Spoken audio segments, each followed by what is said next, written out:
Welcome back to this channel again. This series of Vipassana that I've been doing. So earlier we have made two videos regarding the technique of Vipassana. Hope you have seen them. If not, I have provided the link above over here. This video focuses on my journey to a particular Vipassana center and some of the amazing things that you keep finding as you eventually, when you reach there, when you see the notice board, when you see, this is the program. There are some amazing things, sometimes surprising, sometimes shocking. So as that happens, I'm going to explain that in very brief. It is one of the most picturesque locations, namely Igatpuri in Maharashtra, India. If you want to visit a center, I will recommend you go to this one so that you also enjoy the natural beauty. I will also request you right at the onset to subscribe to the channel and press the bell icon so that you don't miss upon any further videos. Let's begin the journey immediately. Your journey actually begins the day you register yourself through this website www.dhamma.org. You will look out for the relevant courses which will be listed down in the section. There is a schedule and there is a heavy pre-booking, so it is not easy to register yourself for a particular program. It's free of charge. They also do have an app, but frankly speaking, I have not explored the app whether it has got a registration facility. So go ahead, choose the program, register yourself, and technically you will be good to go if you are accepted. Once accepted through email, you will receive all the details of the program, where to reach, how to reach, what are the things that you should bring to this program, and everything that you need to know, the guidelines of the program, the rules of the program, everything you will come to know. So as mentioned, I had been to Igatpuri. You see on Google Maps, this is the place where Igatpuri center is. And you can go by road. If you're going through Mumbai, then you can go by road and reach directly to the center. What I had done was I had taken a bus to a nearby place called Manas Resort, and then I have taken the rickshaw from there. Once you reach there, the rickshaw driver will take you to the relevant place, and this is the beautiful entrance gate, the Myanmar gate as it is called. You just cannot miss the magnanimity of this gate. The rickshaw will be going straight inside and to the registration desk. At the registration desk, you need to provide all your details of your registration done on your website, and then they will ask you a few questions to make your life a little bit comfortable in terms of if you have got any ailments, any problems, any sufferings, you need to tell them. Plus, they would also have an arrangement of taking some of your valuables, mobile phones, etc., and keeping them in a locker so that you can participate with full focus. And yes, they also do allocate you a room. It can be a shared room, it can be a single room. If you request for a single room, if it's available, you may, chances are you may get it. Once done, you will start loitering around the registration desk, looking out for fellow batchmates, and suddenly you will find people watching a particular notice or a schedule, and this is the one that really strikes you, and this is the one while reading you really start making friends, because if you look at the schedule, people are a little bit surprised. 4 a.m. is the wake up time. 4:30 it's a meditation in your own room or in the hall. Then there is breakfast at 6:30 in the morning, 6:30 to 8 o'clock, beyond which you will not get breakfast if you miss that.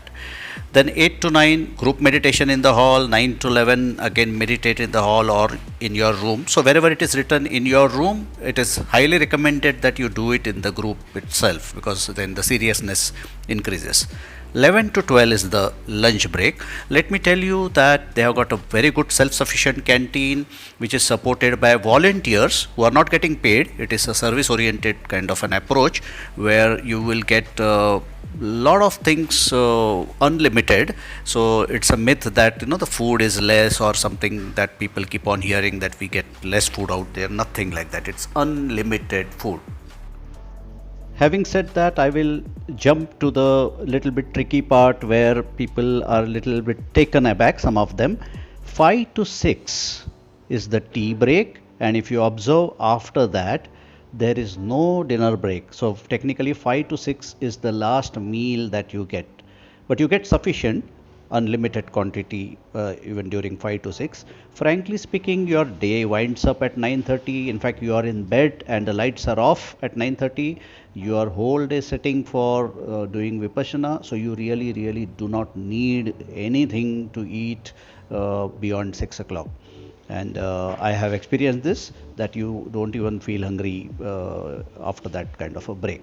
So it is no big deal, but on the first day people are really taken aback and they start thinking whether I will be able to survive this kind of a course. They do have a large complex with a lot of rooms of different shapes and sizes, so they will be doing the allocation. It's not for you to choose, it's not like a hotel.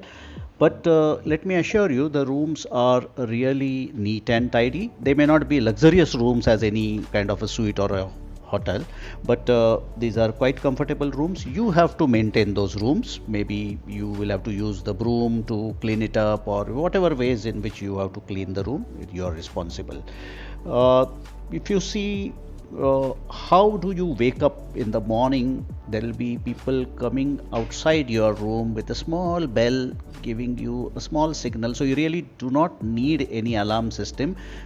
It is amazing to see that this small bell sound is enough to wake you up, and then during your breakfast times or your any other tea times, there will be a gong that you will be hearing. So your life would be governed by that kind of a gong. For every gong that you hear, that means there is some kind of a breakfast time or a tea time or some changeover to some other process.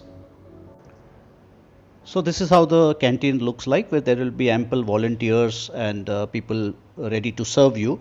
When you are seated on any of those tables, that does not mean that you are interacting with people. You are on to your own. Nobody really interacts with each other. You are not even allowed to do so, except for the first day and the last day. And this is the main meditation hall or a Vipassana hall, where you will find ample distance between two people. You are on to your own, the technique of which is already explained in the earlier videos, so I am not repeating what is done in a Vipassana center. Of course, they will be explaining to you every step at the center itself about what to do, how to do, and why we are doing something. What you just saw was the group meditation center. What you are seeing now is a more of a focused meditation center, where there are sections made for individual meditation, but that is for the advanced technique. And this is the famous gong that I was talking about, which keeps on governing your life out there. So here on, the routine for 10 days is pretty much the same, so there's nothing that I want to repeat out here. On the last day, you get back your belongings and then you're allowed to talk to each other. You live with very beautiful memories of Dhammagiri and the Vipassana course itself. You will be an evolved person as you leave, once again looking at the Myanmar gate as you cross the same for your exit. Thank you very much for watching this video. Have a nice time till we meet again.